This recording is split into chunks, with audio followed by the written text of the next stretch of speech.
Episode 2 of Before begins with Eli contemplating what the significance of the farmhouse is. Eli speaks in Dutch back to Noah, promising to help him as he stabs our protagonist in the neck. Naturally, this is all a vision, and it seems there's no history of speaking Dutch in real life for little Noah. When he speaks the words to Noah in bed, he simply says, "I want to go home," in English, obviously. Eli, though, is not convinced and begins firing on all cylinders. He thinks they should do full blood work and figure out what's happening. But then Noah can't leave the hospital, especially as the child he stabbed with a pencil has lost a lot of blood, so he needs to be monitored. This triggers Eli, as he sees visions of blood filling a bathtub, and he starts to faint. Eli is called over as his daughter, Barb, is there in a frazzled state. She's seen Eli's place, which is a mess after he lost his temper last episode. Coupled with the blood, it looks like an attack took place there. Eli is quick to shut that misunderstanding down. Barb, though, has seen this before from Eli, and she apologizes for being so on edge.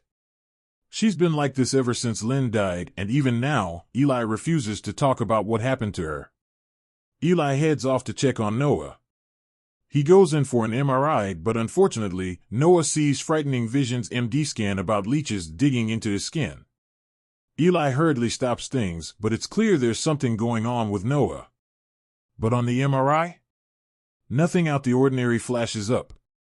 Whatever is going on with Noah, it appears to be psychological, and aside from an oddly shaped birthmark, there's nothing physically wrong with this kid. Back home, Eli ends up distracted by a realtor called Sue Allen, who's here to discuss putting the house up on the market. Obviously, Eli isn't in the mood for this, so he simply pawns her off to Barb. Meanwhile, Eli speaks to Noah's foster mom about the attack at school. She comments on Noah's psyche, including how it looks like he has a ghostly face, as if entranced at times. Speaking of which, Eli does find sketches up in Noah's room, including a farmhouse and a strange shadowy man. In fact, the farmhouse is in every single sketch. At the hospital, Eli speaks to Noah about this, and they decide to play the mad game. This sees each of them add blocks to a tower while pointing out things that make them mad. Noah eventually says people who hurt other people, but his demeanor changes when he says it. He begins scratching the table, while also looking super angry, before looking at Eli and telling him, "You know what you did." Noah suddenly starts screaming after repeating Eli's words, ending the episode.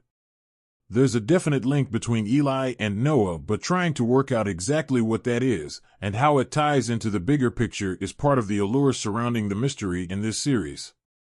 There's undoubtedly a lot we still need to unpack, including how that farmhouse plays into the story, and why Noah seems to be speaking Dutch. Could it be that there's a third link to someone in the 17th century? The acting from our two leads is really solid, while there's a creepy horror tone that hangs over large parts of this that helps keep things ticking over in a really compelling manner. There's definitely a lot to like with this one, and the ending promises that things are only going to get wilder from here on out.